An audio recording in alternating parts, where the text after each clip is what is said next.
Hi guys, I'm Carter Durst, and for President's Day, we're going to be reading Grace for President.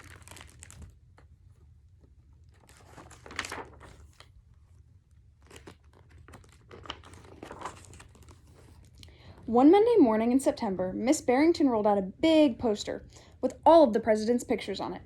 Grace Campbell could not believe her eyes. Where are the girls?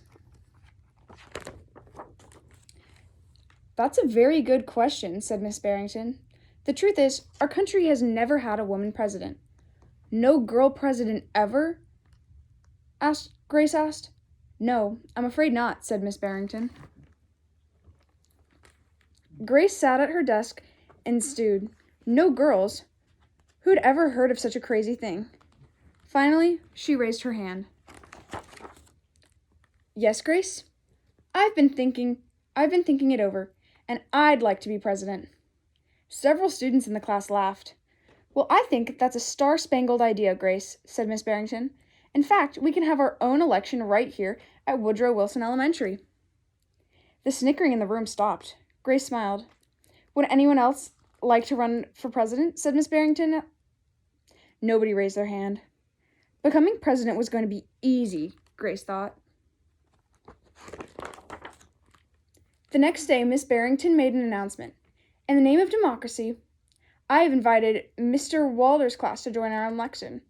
Their class has nominated Thomas Cobb to be their presidential candidate. Grace's heart sank. Thomas was the school's spelling bee champ. His experiments always took a blue ribbon at the science fair, and he was captain of the soccer team. Becoming president wasn't going to be so easy after all, Grace thought.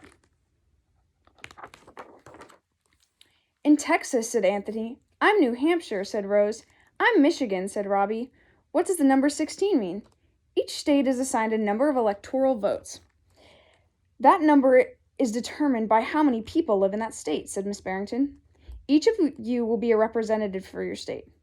Altogether, our country has 538 electoral votes, Mr. Waller explained. On election day, the candidate who receives 270 electoral votes or more wins the election. Why 270? Asked Rose.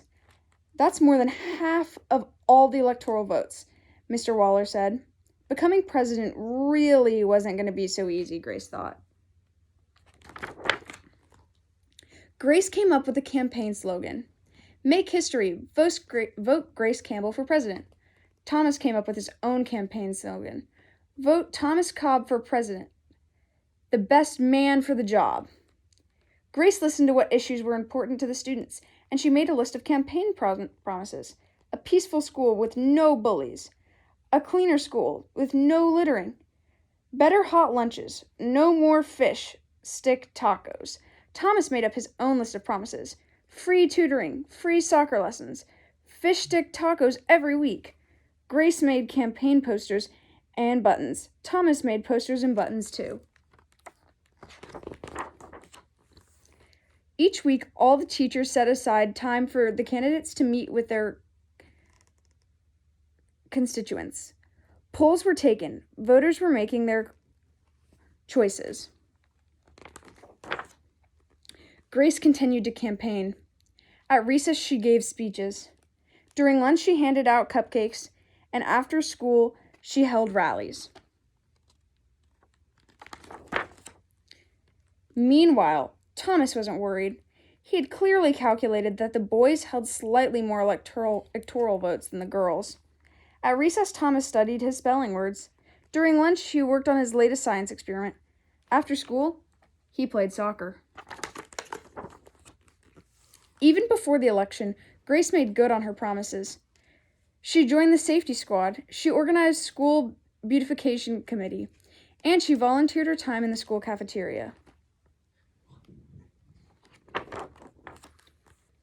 In early November, Woodrow Wilson Elementary hosted a special Election Day assembly.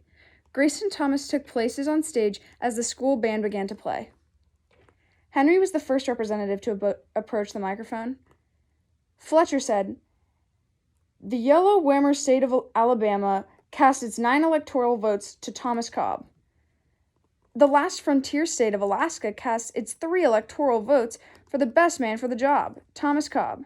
Hannah called out, The Grand Canyon state of Arizona cast its 11 electoral votes to Grace Campbell.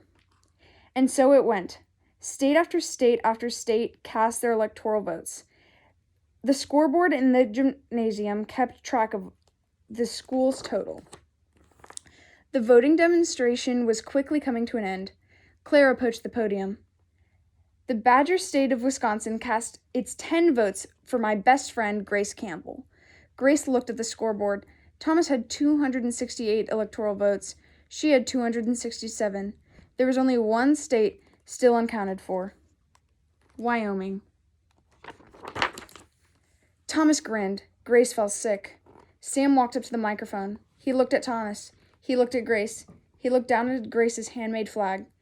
Sam didn't say a word. "What are you waiting for?" Thomas whispered. The band stopped playing. All eyes were on Wyoming. Finally, Sam cleared his throat.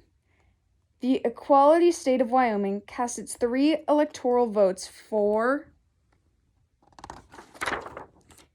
Grace Campbell. The gymnasium erupted in loud cheers and a few boos. Miss Barrington approached the podium. With 270 electoral votes, the winner is Grace Campbell. Thomas looked stunned. Grace hugged Sam. "Why did you do it?" she asked. Sam handed Grace his flag. "Because," he said, "I thought you were the best person for the job." The following week, students in Miss Barrington's class were preparing for their career day presentations. Grace volunteered to go first. She stood at the front of the room and glanced at the poster still hanging on the wall. "My name is Grace Campbell, and when I grow up, I'm going to be President of the United States."